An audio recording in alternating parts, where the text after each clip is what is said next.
1863 में कलकत्ता में जन्म होता है नरेंद्र नाथ का, और रामकृष्ण परमहंस की भक्ति ने उन्हें स्वामी विवेकानंद बना दिया। यानी 1863 से 1893 के बीच में मात्र 30 साल की अवस्था में विश्व धर्म संसद जो अमेरिका के शिकागो शहर में आयोजित हुआ था, सनातन धर्म का प्रतिनिधित्व करने के लिए स्वामी विवेकानंद को भेजा गया। वेद और उपनिषद की चर्चा करते हैं, तमाम मंचों से लोग उसकी बुराइयां भी करते हैं, लेकिन उन वेद उपनिषदों का लक्ष्य क्या था, उनमें क्या बातें कही गई थी, वह सभी शोध का विषय हैं और बहुत शोध के उपरांत ही लिखी गई थी। लिखा कि ब्राह्मणों भस्य मुखमासीदाहो राजन्य कृता उरुद्धदस यद वैश्यम पदभ्याम शूद्रो अजायत। यानी कि हमारे जो ब्राह्मण क्षत्रिय वैश्य शूद्र बने हुए हैं, इसमें शूद्र का स्थान नीचे नहीं है। शरीर को उन्होंने माना कि यह ब्राह्मण है, ये क्षत्रिय है, ये वैश्य है और पैर शूद्र है। अगर इस शरीर की सेवा शूद्र रूपी पैर सबसे अधिक करता है, हम किसी का सम्मान करते हैं तो उसका पैर छूते हैं, यानी कि शूद्र का सम्मान करते हैं। उसी तरह से मनुस्मृति का कहना यह है कि भैया जो समाज का सबसे अंतिम व्यक्ति है उसका सम्मान करो, क्योंकि वह सबकी सेवा कर रहा है। वह बिना, अगर आप थोड़ा बहुत भी भारत का इतिहास जानने की कोशिश करें तो दक्षिण भारत से लेकर के और आज भी बहुत सारी जगहों पे आपको दलित समाज बहुत दबा उजला हुआ नजर आएगा। हम सामाजिक परिवर्तन की बात करते हैं, देश में बहुत बड़ा सामाजिक परिवर्तन हो गया। कोई दलित कैसे आगे जा सकता है? ब्राह्मण में हूं, मेरा हक होता है कि मैं सबसे ऊंची कुर्सी पर बैठूं।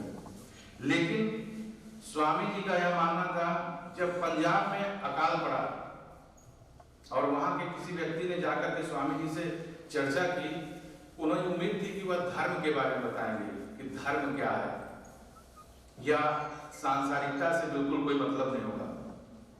स्वामी जी ने अकाल पीड़ितों के बारे में पूछा, उनकी समस्या का समाधान कैसे किया जा सकता है।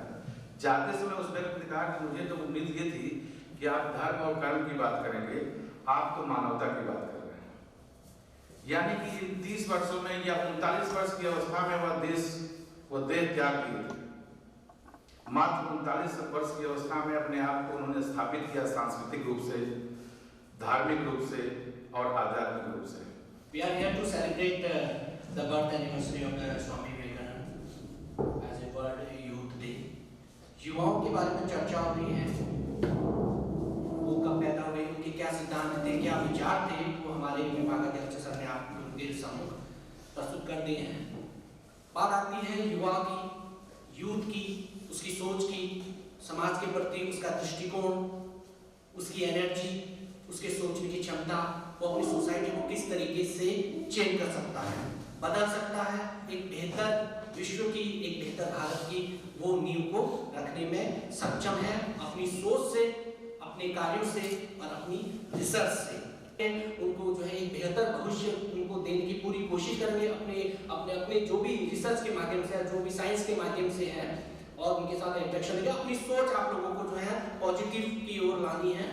और जैसे सर ने बताया कि सोशल नेटवर्क है, सोशल नेटवर्क तमाम न्यूज़ वगैरह आती रहती हैं, तो अप डाउन होता रहता है, तो इन सब चीज़ों से अपने आप को एक पॉजिटिविटी की ओर लाना है और धर्मवाद, क्षेत्रवाद, इन सब से ऊपर उठ के वी ऑल आर इंडियन, और हमें देश के प्रति अपनी सोच को रखनी है। बस आप सभी एक, हम सब भारतीय हैं और भारत के लिए हमें काम करना है, विश्व के लिए हमें काम करना है। सारे लोग जानते हैं कि फार्म बिल्स 2020 सारे फार्मर्स को एनहांस किया, इसने मतलब सबको इफेक्ट किया। अब हम सबसे पहले चीज़ हम जानते हैं कि फार्मर क्यों परेशान है। हमारा देश सबसे पहले चीज़ तो एक एग्रीकल्चरल इकोनॉमी है और वो डेवलपिंग है, तो हमारे 70% जो पॉपुलेशन है वो एंगेज है डायरेक्टली और इनडायरेक्टली फार्म एक्टिविटीज से। अब सबसे पहली चीज़ ये है कि हमारे यहाँ का किसान गरीब क्यों है। सबसे पहली चीज़, हमारे यहाँ का किसान गरीब इसलिए है, वो सीड्स खरीदता है, फर्टिलाइजर्स खरीदता है रिटेल प्राइस पर, और वो अपना प्रोड्यूस या अपने जो वो पैदावार करता है उसको बेचता है होलसेल प्राइस पर। अब यहाँ पर हम कुछ भी कोई बिल पास होता है पार्लियामेंट में तो वो कंट्री से डिस्कशन करा जाता है, जिसके लिए पास होता है उससे भी डिस्कशन करा जाता है। लेकिन जब ये बिल पास हुआ था तो उस टाइम न्यूज़ में भी काफी एक चीज रही थी कि जो अपोनेंट थी पार्टी, वो वहाँ के मेंबर थे, वो पार्लियामेंट में प्रेजेंट नहीं थे। सोच ही कर रहे हैं इसको, पॉजिटिव देखो ना नेगेटिव, तो लूप होल्स तो हर जगह है। ये पॉलिटिकल इन्फ्लुएंस नहीं है, अपोजिशन का भी बहुत बड़ा रोल होता है। अपोजिशन का रोल इसलिए बड़ा होता है, वो भी ये नहीं है कि वो गलत ही बोल रहे हैं कि निगेटिविटी फैला रहे हैं, लेकिन उसमें क्या गलतियां हैं, क्या खामियां हैं, वो हमें अपोजिशन ही बताता है। खासकर ये तो बिल सारे कांग्रेस ने 2008 में लिखे हुए हैं, उन लोगों ने पास नहीं किए, तो मैं अपोजिशन किसको मानूं? कांग्रेस को ही मान सकते हैं, वही एक बड़ी पार्टी है, लेकिन बिल्स तो वही हैं, बस नाम चेंज हुआ है। बिल सारे कांग्रेस के दिए हुए हैं, बस नाम इन्फ्लुएंस किया, नाम चेंज किया और ये लोग ये सारे बिल पास कर लिए हैं। आपने कहा था कि मतलब 23 क्रॉप एजेंसी की एमएसपी 21 क्रॉप एजेंसी की एमएसपी जाती है और 1 या 2 क्रॉप की ऐसी सरकार जो एमएसपी को लेती है, तो इसमें जब सरकार और क्रॉपों को नहीं देती है, इसमें सरकार की गलती है किसान की? लूपहोल इसलिए है ना, मैं मान रहा हूँ ये गवर्नमेंट की गलती है, लेकिन किसान जब पहले मिडिल मैन को दे देता है, इतनी क्रॉप नहीं है, इतनी सारी मंडियाँ नहीं है, सरकार की मंडियाँ जिनको बोलते हैं, तो वो सरकार की नहीं, किसान की गलती है, अवेयर नहीं है। वो पहले ही डिसाइड कर लेता है ना, मेरे को तो मिडिल मैन को देना है, वो पहले ही डिसाइडेड होता है, वो लगाने से पहले पूछ लेता है कि मेरे को तेरे को फसल देनी है भाई मिडिल मैन से, तो वो उसको दे देता है, वो जानने नहीं चाहता एमएसपी क्या है। 3 बिल सरकार ने पेश किए हैं। ऐसे पहला बिल है कृषि उत्पादक व्यापार एवं वाणिज्य, जिसमें क्या है कि मंडी के बाहर भी हम अपनी फसल बेच सकते हैं, मंडी के बाहर भी फसल अपनी बेच सकते हैं। तो इसमें जो है निजीकरण का शोषण बढ़ेगा किसान का, और किसान की मोल तोल भाव करने की क्षमता जो है कम होगी। और दूसरा जैसे बिल है कि कृषि एग्रीमेंट के थ्रू कोई भी अगर है तो उसका एग्रीमेंट कराएं, तो किसी से प्राइवेट तौर पे एग्रीमेंट कर लें, तो उसमें भी निजीकरण को बहुत तगड़ा बढ़ावा है और किसान की मोल तोल की जो है भावना वो खत्म होगी। आपने बोला कि अगर हम मंडी के बाहर बेच सकते हैं तो हमारी मोल तोल की मतलब कंडीशन कम हो जाएगी, लेकिन अब आप खुद बताओ, जहाँ पर आपकी लोकेलिटी में किसी एक स्पेसिफिक चीज़ के लिए एक शॉप है, आपको वहाँ पर कोई सामान लेने जाना है या बेचने जाना है, और जहाँ पर 3-4 है, तो किसमें ज़्यादा फायदा है? 3-4 में ज़्यादा फायदा है जहाँ पर सिर्फ एक है। मतलब एपीएमसी में तो एक मंडी होती है और मेघालय में तो 11,000 स्क्वायर किलोमीटर के लिए एक है।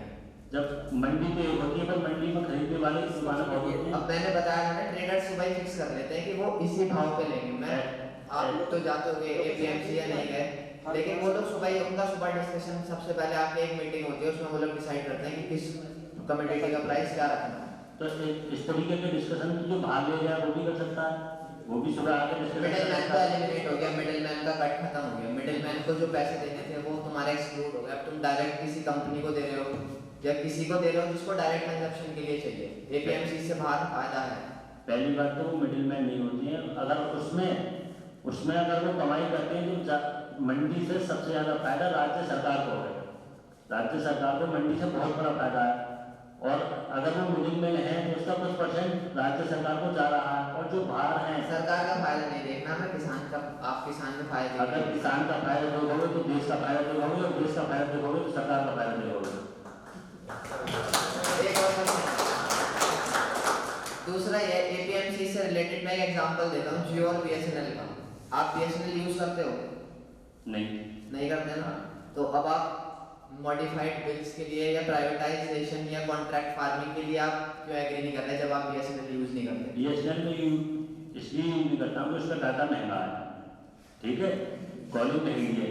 उसी हिसाब से अगर जियो आई, जियो ने सस्ता किया, प्राइवेट कंपनी है जियो, उसी हिसाब से अगर जियो किसान पे आ गई है, उसने सस्ती फसल खरीदने लगी है। अब वहाँ वो बेच रहा है, जहाँ खरीदेगा महंगा खरीदना पड़ेगा ना सरकार से, अगर उसको बिजनेस में आना है तो। अगर इकोनॉमिक पॉइंट ऑफ व्यू से देखो, अगर इकोनॉमिक पॉइंट ऑफ व्यू से देखो, इसी हिसाब से अगर बिल्कुल मंडी से बाहर खरीदते रहे तो आने वाले टाइम में एमएसपी खत्म हो जाएगी। भले ही सरकार एमएसपी तो एडजस्ट करे ना सरकार। 23 क्रॉप खरीदे जाए, किसान की गलती थोड़ा ही है, सरकार की गलती है। सरकार की गलती है तो तुम अभी बोल रहे थे एमएसपी खत्म हो जाएगी, लेकिन एमएसपी पे तो कोई चीज बिक ही नहीं ना, अभी भी नहीं बिक रही एमएसपी पे। ये चीज तो समझनी पड़ेगी ना। एमएसपी खत्म हो जाएगी तो खत्म इन बिलों के थ्रू हो जाएगी। अगर ये बिल नहीं रहेंगे तो एमएसपी खत्म नहीं होगी। एमएसपी होने ना होने से फर्क तब पड़ेगा ना जब हम उस प्राइस को मान रहे हैं, खरीद रहे हैं, बेच रहे हैं। अब एमएसपी सिर्फ 2 क्रॉप के लिए है।